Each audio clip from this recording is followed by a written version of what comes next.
Salve, salve, galerinha, muito bom ter você comigo aqui no nosso canal Cultura e muito mais. E hoje vai ser uma participação muito especial do grande amigo meu, Guilherme, sociólogo, teólogo e também filósofo. E nós iremos aqui fazer um bate-papo sobre uma obra muito interessante de George Orwell. Na verdade é um pseudônimo que daqui a pouco nós iremos falar de quem é realmente esta obra brilhante. Então, beleza, então fique conosco até o final e aprecie essa belíssima obra, A Revolução dos Bichos.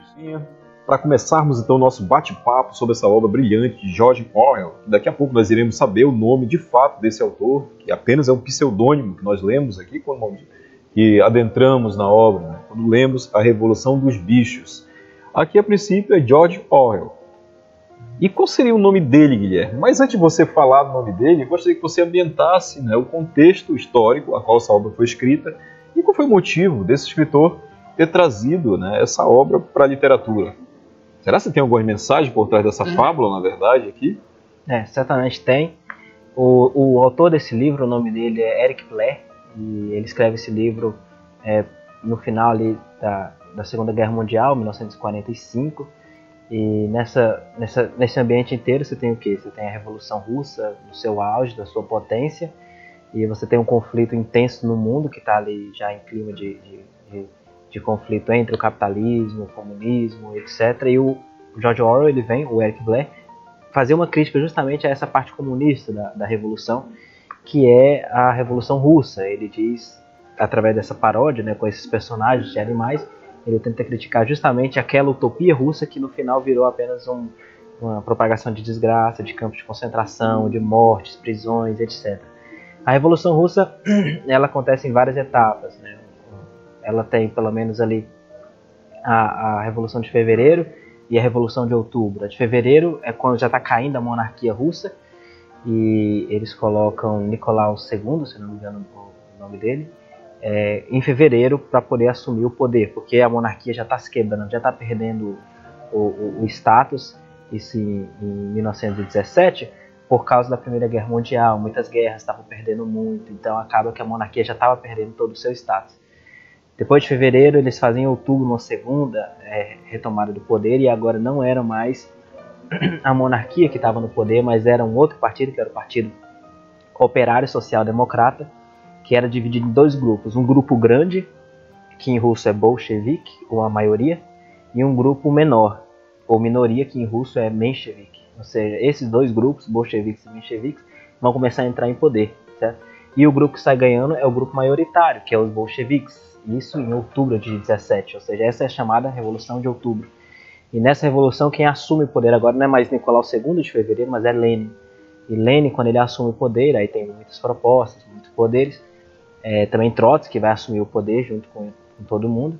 Mas mais tarde chega Stalin, que é tudo representado mais tarde, a gente vai ver isso na narrativa do Orwell. Mas toda essa revolução ela vai ganhando um ar de estamos libertos dos Romanov, da família da monarquia, e agora finalmente estamos aptos para ganhar uma sociedade igualitária, que é a promessa de todo o regime socialista no início. Mas depois aquele regime que já era ruim da monarquia se mostrou muito pior agora na Revolução Russa. Então é nesse contexto de decepção consigo mesmo. Afinal, por mais incrível que pareça, o próprio Orwell também era um socialista, né, um social-democrata. Apesar disso, ele vê na utopia que ele acreditou uma decepção. E ele escreve esse livro com uma certa tristeza sobre tudo que aconteceu. Beleza, então. Aí a gente já pegou um pouquinho do contexto histórico, qual foi escrito, e até filosófico, sociólogo também, sociológico, contexto, para dentro da obra.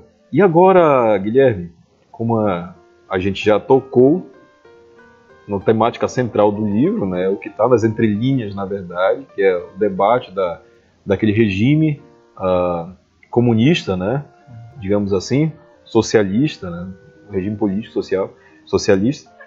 É importante também nós já nos enveredarmos aí para o meio da narrativa, né, para entendermos um pouquinho, para ambientar para a galerinha que está nos assistindo, né, e também para entender o porquê que George Orwell nos transmite uma obra dessa forma. Então conta-se que na narrativa, logo no início, nós percebemos que se trata de uma granja, e nessa granja tem um proprietário chamado Sr. Jones. E lá, por alguma situação, ele foi expulso da granja. Eu gostaria que tu tocasse já no assunto da narrativa e nos falasse um pouquinho, né, sobre esse evento que ocorreu ali naquela granja. Né? Tá, o Sr. Jones, ele era um beberrão, bebia muito e acabava que o relacionamento dele com os animais não era bom. Na verdade, já era um relacionamento de qualquer pessoa que produz animais para vender. Ou seja, as galinhas, você não vai tratar uma galinha, não é normal a pessoa tratar a galinha bem como trata o cachorro de estimação. Ou seja, você trata a galinha justamente pelo próprio efeito de produção da coisa. Ou seja, a galinha ela vai produzir ovos, você vai vender os ovos, depois quando ela já não puder mais produzir ovos, você mata ela e come. Então, todo esse processo produtivo estava cansando todos os animais. E o Sr. Jones, né, o Mr. Jones, ele é esse tipo de dono de fazenda que desagradou todos os animais e eles se reúnem. Não sei se é para continuar já direto. Pode continuar, fique à vontade. Então, eles se reúnem numa dessas noites em que o Sr. Jones chegou bêbado em casa e foi dormir. Eles se reuniram como se fosse num casarão, assim, num lugar fechado, onde todos eles vão ouvir um dos porcos mais sábios, eu não me lembro agora exatamente o nome dele. Era o Major Porco. Era o Major Porco, isso. Então eles vão ouvir o Major vai falar para eles a ideia, né, de o que ele tinha pensado para fazer uma revolução de animais ali contra o Sr. Jones, que era um bêbado que estava só expropriando eles. Nisso, o Major faz com que cada um dos animais reflita sobre a exploração que eles estão sofrendo. Então tem cenas, é uma cena muito marcante em que o Major vira para os bois e fala: olha, a força de vocês será usada até que vocês não possam ser mais úteis. E as vacas também, quando vocês não puderem mais produzir leite, eles vão te vender e vão vender sua carne. O cavalo, a mesma coisa. Os porcos vão ser vendidos todos, vão virar tudo linguiça. Então ele vira para todos esses animais e fala assim: olha, o Major, que era o porco mais velho de todos, e por isso ele era tido como mais sábio, ele fala: ou vocês tiram o poder desse cara agora, ou ele vai matar vocês. E é tudo uma questão de sobrevivência aqui. Então, obviamente, é tudo disso que você vê. Qualquer pessoa que tem um pouquinho de familiaridade com a história da Revolução Comunista do mundo sabe que esse é basicamente o discurso inicial. Ou seja, você tem uma massa capitalista burguesa que te explora, né? E essa massa que explora você. Mais tarde a gente vai fazer a explicação das analogias, mas só adiantando aqui, fugindo da regra, mas esse Major é a própria representação de Karl Marx, ou seja, Karl Marx como aquele que dá a própria ideia da coisa e que levanta a utopia, certo? Que é a ideia socialista, e através principalmente do despertamento da consciência da exploração. Ou seja, você percebe que você está sendo explorado, e no momento que você quer ser explorado, você tem que se juntar. Então, no final, o Major fala: animais de toda a fazenda, né, se unam para a revolução, né, e todo mundo começa a se unir. Tem um hino para a revolução, que é mais ou menos o grito de Karl Marx. Nos livros de Karl Marx, ele vira no Manifesto Comunista, ele vira e escreve uma frase muito famosa: proletários de todo mundo, univos. Ou seja, o convite para que todo mundo se una nessa revolução contra o Jones do nosso mundo real. Beleza, e isso foi só o início da obra, né? Só para a gente ter uma noção aí de quão rica é essa fábula. E a gente adentrando mais na narrativa, a gente vai perceber que esse Major Porco, ele falece, né? E deixa o legado, então, dessa futura revolução, desses pensamentos, para dois porcos, né? Que é o Bola de Neve e o Napoleão. E eles tomam de conta, então, dessas reuniões que passa a ser agora costumeira, né? Constante ali, até proclamarem o que eles queriam de fato. Então já vamos adentrar um pouco mais na obra, vamos falar um pouquinho mais sobre o que de fato ocorreu ali depois dessas reuniões que eles vinham fazendo constantemente ali naquela fazenda. Bem, aí o Major morre, né? O porco mais sábio morre, e aí sobra, então, como você falou, dois porcos que vão competir pela liderança de alguma maneira. Bem, a gente percebeu então que isso foi só o início da narrativa, e tem muita riqueza aqui de detalhes, né, de informações, de reflexões, né, desse link que tem com a própria história, né? Então a gente percebe que a gente vai explorar muita coisa ainda aqui ao ler essa obra. Então o leitor desavisado, ou o leitor apressado, quando se apropria da Revolução dos Bichos para ler, a priori pensa que é apenas uma historinha ali, uma fábula e tal, uma história até divertida, até engraçada de se ler, né? Mas tem uma reflexão muito crítica, né? Muito profunda, na verdade. E a gente vê, Guilherme, depois da morte do Major Porco, né, ele deixa o legado para dois porcos aí, que é o Bola de Neve, né, e o Napoleão. Claro que esses dois vão tomar de conta dos mesmos ideais do Major Porco, né, e vai pôr em prática ali. Ou seja, aquelas constantes reuniões que vai ter agora, né, claro, escondidas, né, enquanto o Sr. Jones está bêbado lá na casa da granja, eles estão ali se reunindo para uma possível revolução. E o que de fato vai ocorrer, né? Então, eu gostaria que tu comentasse um pouquinho sobre essa, já mais dentro da narrativa, né, sobre esse detalhe da revolução. Como foi que ocorreu? E tem um ditado muito interessante também, né, que norteia essa, digamos, essa revolução. Eu gostaria que tu tocasse pra gente, falasse um pouquinho também pra gente. Esse ditado que norteia a revolução, ele é gritado pelas ovelhas, né, que elas gritam, não vou imitar a voz da ovelha, né, mas elas gritam 4 patas bom, 2 patas mal. Ou seja, na hora eles tentam definir isso num lema, né, sempre é isso. Quando você tem uma ideia muito complexa que as massas, o povão não vai conseguir entender, você condensa essa ideia complexa em uma frase simples que todo mundo pega. Então, quando você vê geralmente o povo gritando alguma coisa, qualquer ideologia, não vamos falar especificamente delas aqui, mas quando as pessoas estão gritando frases e muitas vezes não faz o menor sentido, são frases curtas, como essas ovelhas que gritam, ou seja, elas não estão refletindo muito nas coisas. Mas você vê ali, por exemplo, as galinhas, né, elas se revoltam, falam, como assim, né, 2 patas mal, ou seja, de nós. Aí acho que é um dos porcos chega para ela e fala, não, mas as asas também são patas, então vocês também têm 4 patas. Ela, não, tudo bem, né. Já é a questão da ideologia, criando essa mentalidade diferente, né?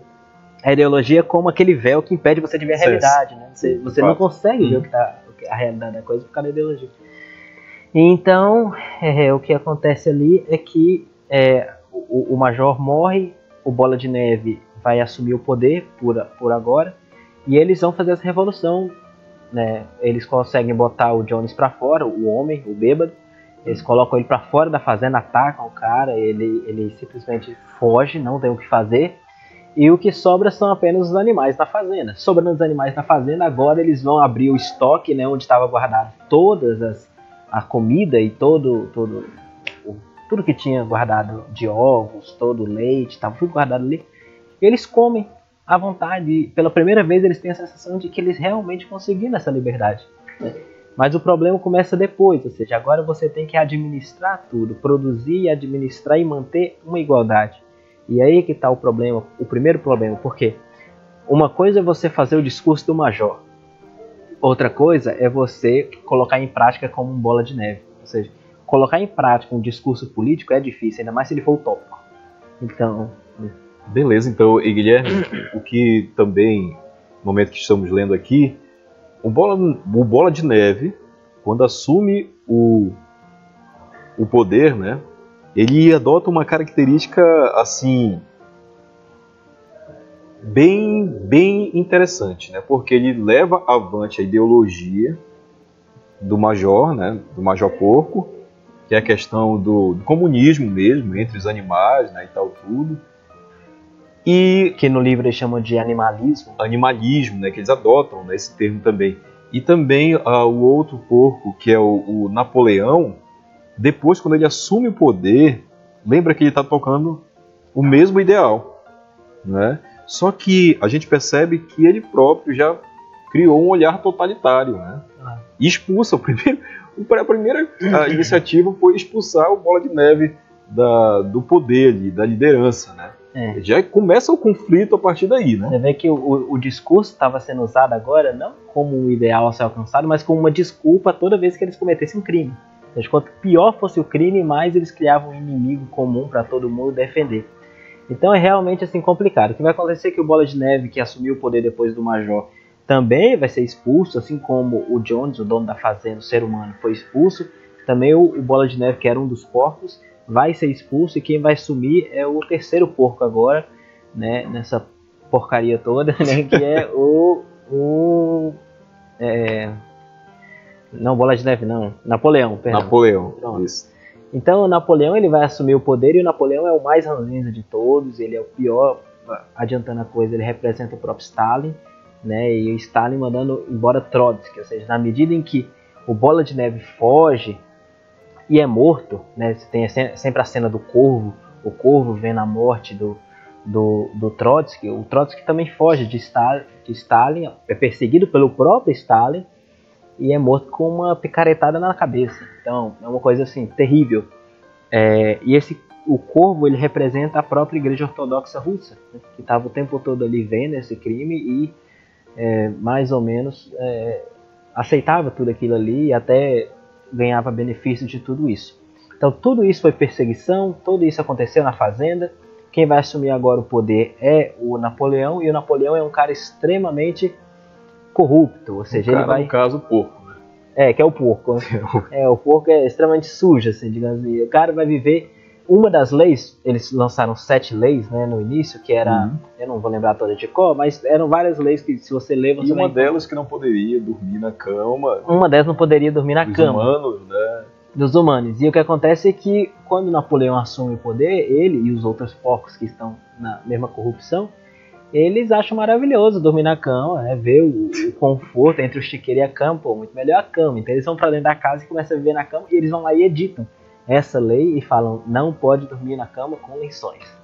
Ou seja, mostrando que, na verdade, a questão da Constituição é uma questão até burocrática. Ou seja, se você quiser mudar a lei numa ditadura, você muda ela para te favorecer. A gente viu, bem, se você olhar na história do próprio Brasil, você encontra várias vezes em que a lei foi interpretada de maneira a favorecer aqueles que tinham mais poder. E olha, interessante, Guilherme, só falando um pouquinho dos personagens, né? Só ambientando a galerinha com os personagens aqui da obra. Por exemplo, o Senhor Jones, né, que é o fazendeiro, que já vimos falado, o Major Porco, aquele que falece, o porco inicial, né, e os outros porcos, Bola de Neve, o Napoleão, né, que assume o poder, e tem também aqui o Senhor Whymper, né, que é o advogado do Napoleão. A gente vai ver isso também na narrativa. E tem o porco Garganta também, né? Tem esse porco Garganta aí que é o defensor e amigo de Napoleão. Só ambientando e contando um pouquinho desse personagem. E tem o Sansão, um cavalo muito trabalhador. E tem o outro Benjamin, um burro, um animal mais idoso da fazenda. E agora falando um pouquinho desse Sansão aqui, que é o cavalo muito trabalhador. Percebe? Então, o cavalo tem uma força, todos os animais é o que mais tem força, né? Força bruta ali para trabalhar. E disposição. E o que é interessante também, pessoal, fazendo uma analogia agora com a narrativa bíblica, né? Sansão, ele tinha muita força também, só que o fim dele foi morto cego, né?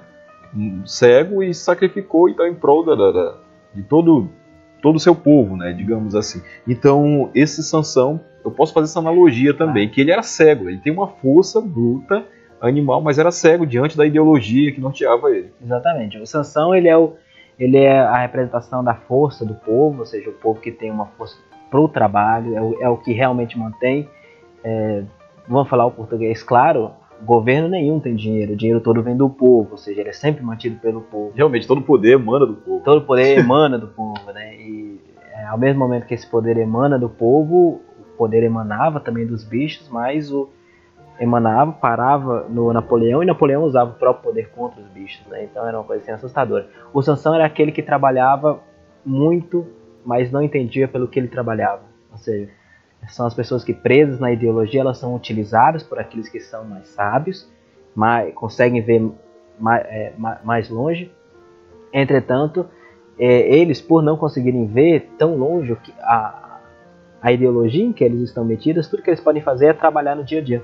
São as pessoas que a gente chama de profissionais, pessoas que se formam, entram no mercado de trabalho, e tudo que elas querem é viver no mercado de trabalho, cumprir as funções burocráticas da vida dela. Então, não, eu sou médico, eu sou arquiteto, eu sou isso, eu sou aquilo, mas eles não querem entender o ambiente cultural em que eles estão metidos, a cosmovisão em que eles estão metidos e a ideologia em que eles estão metidos. Então, tudo que eles vão fazer são sanções, ou seja, são pessoas que vão trabalhar muito, vão conseguir muita riqueza material, mas eles não vão conseguir nenhuma consciência espiritual, vamos dizer assim, ou intelectual do ambiente que eles estão inseridos. É interessante também, Guilherme, essa obra ela é dividida em 10 capítulos, né? 10 capítulos, e cada um traz uma mensagem muito importantíssima, que são críticas, na verdade, veladas, né? São muitas críticas ali com relação à ditadura de Stalin, né?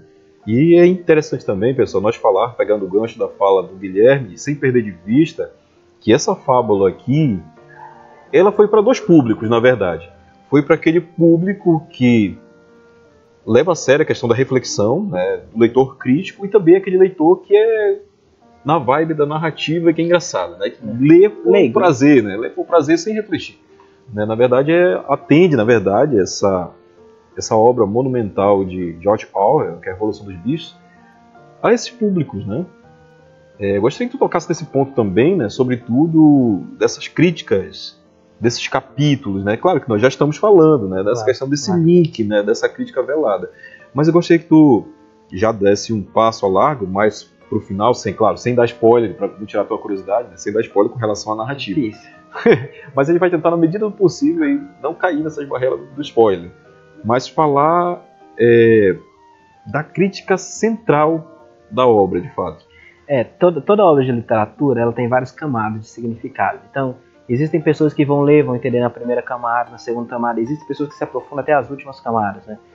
Não é o autor que nós estamos olhando hoje, mas você pega, por exemplo, um Dostoiévski, você vai entender tanto nas histórias mais rasas, de Crime e Castigo, ou Os Demônios, ou Karamazov, ou você pode entender as críticas mais profundas da psicologia, dos traumas, da Rússia, da Igreja Ortodoxa, etc. Esse livro do George Orwell é assim também. A Revolução dos Bichos é um livro que você pode entender na primeira camada apenas como bichos que se revoltam contra os seus donos que estão explorando. Ou você pode ir aprofundando em várias outras até chegar na última, que são aquelas pessoas que conseguem ver o ambiente ideológico, cultural, histórico em que eles estão inseridos e percebem que esse livro é só uma analogia dessa própria realidade, né? Então, depende em qual camada você quer se tornar um leitor, cada leitor vai cavar mais fundo, digamos assim, da própria leitura.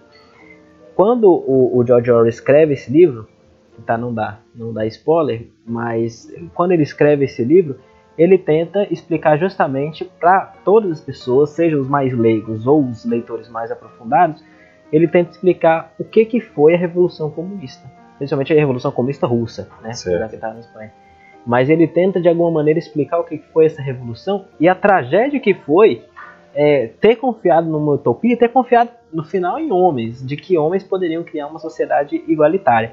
O lema central, eu creio que não é nem o quatro patas ruins, quatro patas bom, duas patas ruins, mas é aquela famosa frase que ele fala: todos são iguais, mas alguns são mais iguais do que os outros. Então, assim, é uma sátira, assim, foi...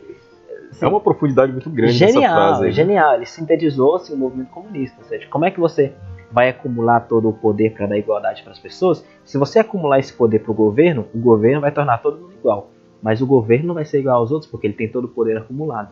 Então, se você acumulou, ele se tornou logo diferente, né? Então, você pega os regimes socialistas, comunistas, em todos os lugares do mundo, pega Stalin. Qual a diferença de Stalin para um camponês? Mesmo que o camponês seja comunista, defensor do Partido Comunista, ele não é igual a Stalin.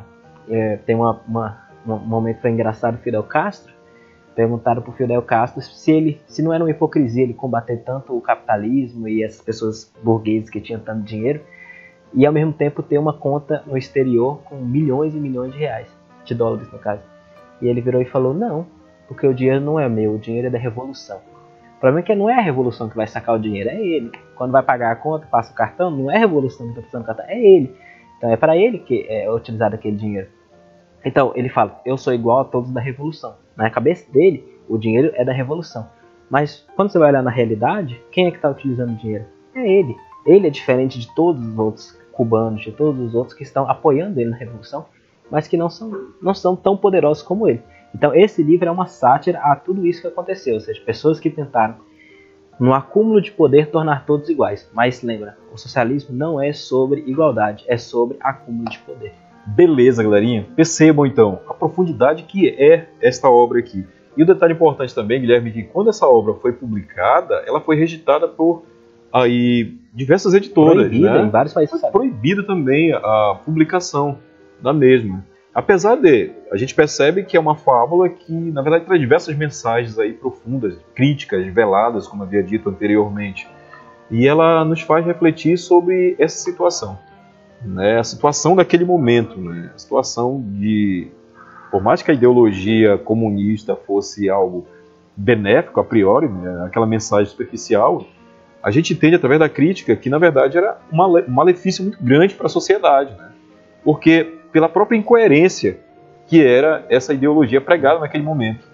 Né, então, George Orwell, que pelo próprio pseudônimo que o Eric, né, trouxe, é o verdadeiro nome do autor, trouxe para a gente, né? E para aqueles escritores daquele momento. E ele escreve em forma de fábula justamente por isso, para fugir da censura, que depois essa obra foi compreendida por todos, né? A mensagem dele foi passada, essa que é a verdade, né? Então eu gostaria que tu tecesse, Guilherme, agora as considerações finais sobre essa obra, né? E o que você acha, ou dê o recado para os nossos inscritos aí, o que eles esperam ao ler, o que vai ser esperado ao ler essa obra aqui, A Revolução dos Bichos. Qual a mensagem? O que você pode esperar de ler Revolução dos Bichos é que você vai encontrar uma obra de fácil leitura. Não é uma obra difícil, às vezes alguns podem ter medo dos grandes clássicos porque eles são difíceis, entre aspas. Eu tento dizer que não, mas eu sou suspeito para falar. Mas esse livro eu tenho certeza, ele é um livro fácil, de fácil leitura. Beleza, Larinha, já estamos então caminhando para o final dessa análise dessa obra brilhante, né, Guilherme? Muito profunda, por sinal. A gente percebeu que existem, né, diversos pormenores, críticas reflexivas aqui, algumas passagens que requer uma atenção maior por parte do leitor. Então, o leitor desavisado, o leitor apressado, vai passar por diante disso e não vai perceber. Né? O que eu gostaria agora, Guilherme, nessa reta final, deixasse uma mensagem para quem sente interesse em ler essa obra e quem vai se apropriar para ler, que assim, tivesse preparado já pelas mensagens que vai encontrar nessa obra. Esse livro, assim, não se importe se você não conseguir entender ele nas camadas mais profundas de significado, porque você não tem necessidade de entender um livro completamente como o autor que escreveu o próprio livro entenderia, não. Entenda ele apenas como a história de bichos que se revoltaram contra o Sr. Jones. Se você entender isso, você já entendeu bastante, porque essa estrutura de realidade vai se impregnar na sua cabeça e você vai conseguir analisar depois o mundo, as coisas que você foi estudando mais para frente, a partir dessa estrutura de animais ou de pessoas que se revoltam contra outros que o exploram, mas na medida em que eles se revoltam, eles criam um regime muito pior do que o anterior.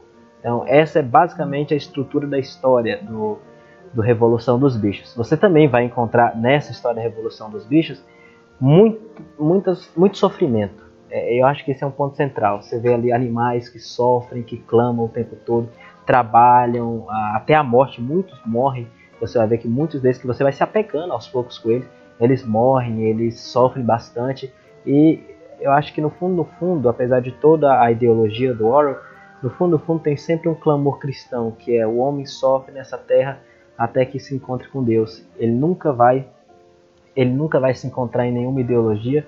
E no fundo você vai perceber que nenhum animal é igual, como nenhum ser humano é igual. Você não tem como criar um regime igual para galinhas e vacas, assim como você não tem como criar um regime igual para mim e para o professor Carlos. Ou seja, somos pessoas diferentes, cada um com alvos diferentes. E não é um estado que vai dar para a gente a alegria da vida, mas somos nós mesmos buscando a nossa realização, a realização da nossa vocação. E isso, já dizia Agostinho de Hipona, a gente só encontra em Deus. Muito bem, perfeito fechamento, Guilherme, perfeito.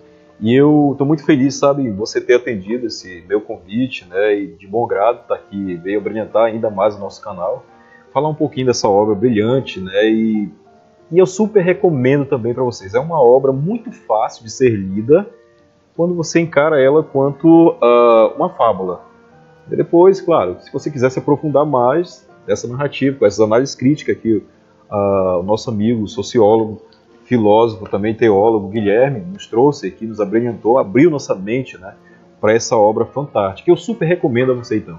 Guilherme, muito obrigado por ter aceitado o convite, ter abrilhantado esse nosso canal. E, Larinha, você que não é inscrito ainda, se inscreva no nosso canal, dê o like. E aí, estamos juntos aí, até as próximas resenhas. Valeu, galerinha. Fui. Até mais, gente. Com Deus.